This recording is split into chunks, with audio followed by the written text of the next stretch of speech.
बगेड़ी साहब, क्या रीज़न है निगरान सेटअप पर बार बार ये बताने की कि नहीं वक्त से पहले ही चले जाएंगे? एक तो रीज़न नज़ीर साहब ने बड़ी वाज़ेह बता दी कि जी इलेक्शन कैंपेन के लिए टाइम मिलेगा, लेकिन इलेक्शन कैंपेन जिन बुनियादों पर करनी भी है उसको भी ज़रा देख लेते हैं। और फिर मियाँ नवाज शरीफ साहब की वापसी हो नहीं रही, इसको भी देख लेते हैं।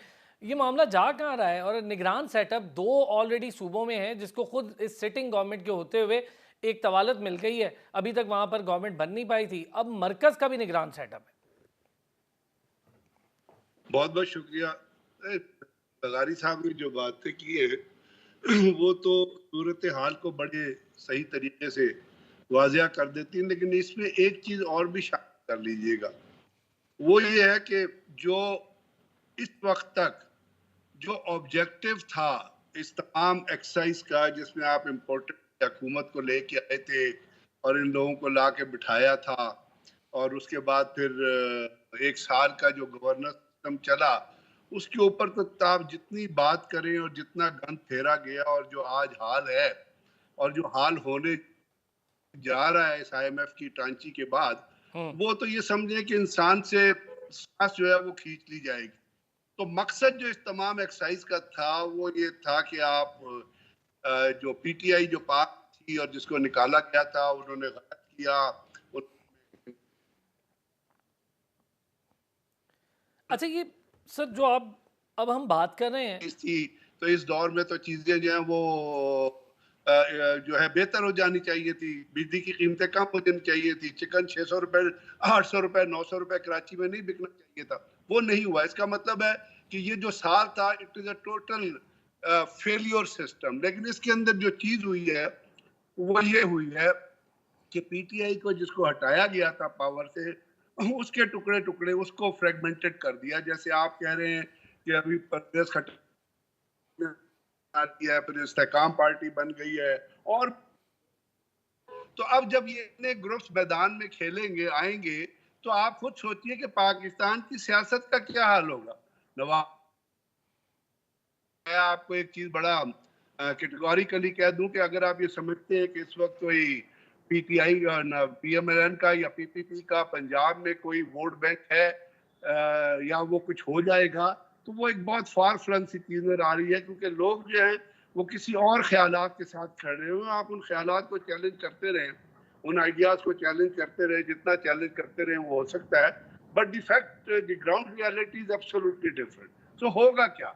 होगा ये कि एक ऐसा घरसंभा बनेगा, एक ऐसा सिस्टम बनेगा जिसमें कोई डिलीवरी सिस्टम जो है आने वाले दिनों में, या कोई बेटर गवर्नेंस मॉडल जो है वो नजर नहीं आता। क्या कहते हैं ब्रिगेडियर साहब, क्या यकीन दहानियां चाहिए मियां नवाज शरीफ साहब को वापस आने के लिए? आ क्यों नहीं रहे? की बात हुई थी क्या? पाकिस्तान की कॉन्स्टिट्यूशनल पॉलिटिक्स की बात या पाकिस्तान के कुछ लीगल फ्रेमवर्क की बात है? वहां बात जो हुई थी आसिफ जरदारी और नवाज शरीफ के दरमियान वो ये थी कि एक ये कह रहा था कि मैं प्राइम मिनिस्टर बनूंगा, मेरी बेटी चीफ मिनिस्टर बनेगी और मेरा फलाना प्रेसिडेंट बनेगा। एक ये कह रहा था कि जी मैं प्रेसिडेंट बनूंगा, मेरा बेटा प्राइम मिनिस्टर बनेगा और मेरी बेटी चीफ मिनिस्टर सिंध बनेगी। अब जहाँ पे सोच का लेवल जो है वो पावर ग्रैबिंग के गिर्द इन्वॉल्व करता हो, तो वो क्या श्योरिटी चाहेंगे? आप देखिए ना, ताकत कोई चीज नहीं है। लगारी साहब ने कहा नवाज शरीफ यहाँ से भाग गए, वो गए नहीं, वो भागा। और इस दफा जो भागा तो वो गलत खून की रिपोर्ट दे के भागा, जिसमें जिस तरह भी था जो भी था वो बहुत सारी चीजें सामने आ गई हैं। अब उनके अंदर कोई शक नहीं है। लेकिन अब जो उनका ऑब्जेक्टिव जो वो चाह रहे हैं कि वो कहते हैं जी कॉन्स्टिट्यूशन तो पहले रुल चुका है। कॉन्स्टिट्यूशन हम्म। आपको पता है कि लीगल निगरान हुकूमतों का टाइम कितना है, क्या वो टाइम फॉलो हुआ? नहीं हुआ। इसके बाद जो चीजें आपने देखी, सुप्रीम कोर्ट ने कहा 14 मई को इलेक्शन कराओ, क्या हुए? नहीं हुए। तो कॉन्स्टिट्यूशन तो इन प्लेस नहीं है। अभी वो उनको पता है कि कॉन्स्टिट्यूशन इन प्लेस नहीं है, तो वो उसी बैकग्राउंड में अभी चाहते हैं कि चूंकि 3 दफा तो प्राइम मिनिस्टर बन गए, चौथे दफा प्रोविजन नहीं है, तो अब वो ये श्योरिटी चाहता है कि जी चौथी दफा भी मुझे प्राइम मिनिस्टर की श्योरिटी दे तो मैं आऊं। ब्रिगेडियर साहब, बड़ी सही बात है एमक्यूएम के हवाले से। एमक्यूएम अब डिजिटल मरदमशुमारी, नए इलेक्शन, इसकी बात, नई हल्का बंदियाँ, वही पुरानी उनकी बात है। पिछली बार भी वो कर रहे थे, लेकिन फिर भी वो एलाए हैं, दोनों गवर्नमेंट्स के थे, पिछली के भी इसके भी। जी बिल्कुल सही बात है। जो अब आप देखें ना, आपने खुद ही लोकल बॉडीज का जिक्र किया। फिर आपने एमक्यूएम की फ्रैक्शन का जिक्र किया, फिर उसमें यह है कि जी एमक्यूएम के अंदर जो तकसीम और जो मुख्तलिफ, असल में एमक्यूएम जो है बुनियादी तौर पे तो पिछली हुकूमत में भी और इस दफ़ा भी उनका स्टांस रहा है, जो जो जो उनकी जो उनका बिहेवियर रहा है वो ये है कि वो अपने किसी स्टांस पे कायम नहीं रहते हैं। वो कहते कुछ हैं और करते कुछ हैं। अभी जिस तरह वो कह रहे हैं जब वक्त आ जाएगा तो वो सारी चीज़ों से कोऑपरेट कर लेंगे, क्योंकि उनका कोई ऐसा, आपने पिछले दिनों ऐसे देखा नहीं कि अगर उन्होंने कहा होगा कि हमने ये काम नहीं करना तो उन्होंने ना किया हो। वो हर वो काम करते हैं जो वो कहते नहीं है। अब इसमें आपसे, अब मैं जो आपसे अर्ज कर रहा था वो ये कर रहा था शुरू में कि इस वक्त इतनी फ्रैक्शन हो गई है पॉलिटिक्स में। पहले थी मेजर पार्टीज थी, इलेक्शन लड़ लेती थी, पीपीपी थी, पीएमएलएन थी, पीटीआई थी, या जेयूआई थी, या एएनपी थी।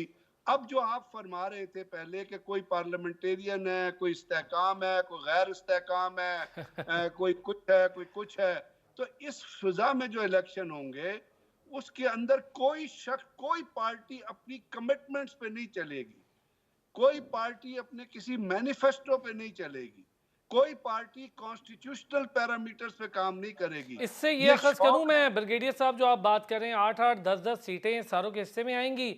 एक ऐसा अलायंस होगा जिसमें सारी जमातें, चाहे वो इस्तेकाम पार्टी हो, पार्लियामेंटेरियंस हो, कोई भी हो, ये जितनी जमातें हैं, काफ हो गई, एमक्यूएम हो गई, एमक्यूएम के धड़े हो गए, ये सारे अगर थोड़ी थोड़ी सीट लेकर आते हैं तो फिर तो फैसले की पावर वैसी होगी जैसे पीडीएम में फैसले की पावर है, पाकिस्तान क्रिकेट बोर्ड के चेयरमैन के मामले से लेकर किसी भी मामले पर देखें। क्या कहते हैं नज़ीर साहब?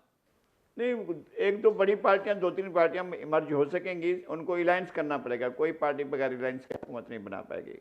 मैं तो कम से कम यही समझता हूँ। कैटेगोरिकली क्या कहते हैं ब्रिगेडियर साहब?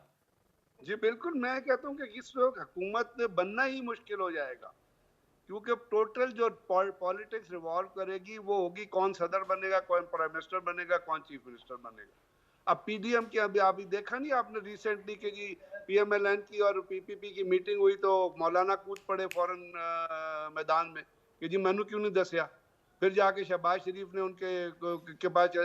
तो ये चीजें आप याद रखिएगा कि ये, अब ये पीडीएम है ना, 13 पार्टियां, किधर है बाकी पार्टियां, 10 पार्टियां, 3 पार्टियों के अलावा कोई आपको सामने आया, कोई उनकी कंट्रीब्यूशन नजर? तो ये एक बड़ा इस वक्त अजीब सी सिचुएशन डेवलप हुई है, जिसके अंदर मैं तो ये समझता हूँ कि कोई मुस्तकबिल के इलेक्शन के हिसाब से किसी किस्म की कोई डेफिनेटिव या किसी किस्म की कोई इवन अपना कैलकुलेट करके, कोई कैलकुलेशन करके कोई फोरकास्ट करना बड़ा मुश्किल है।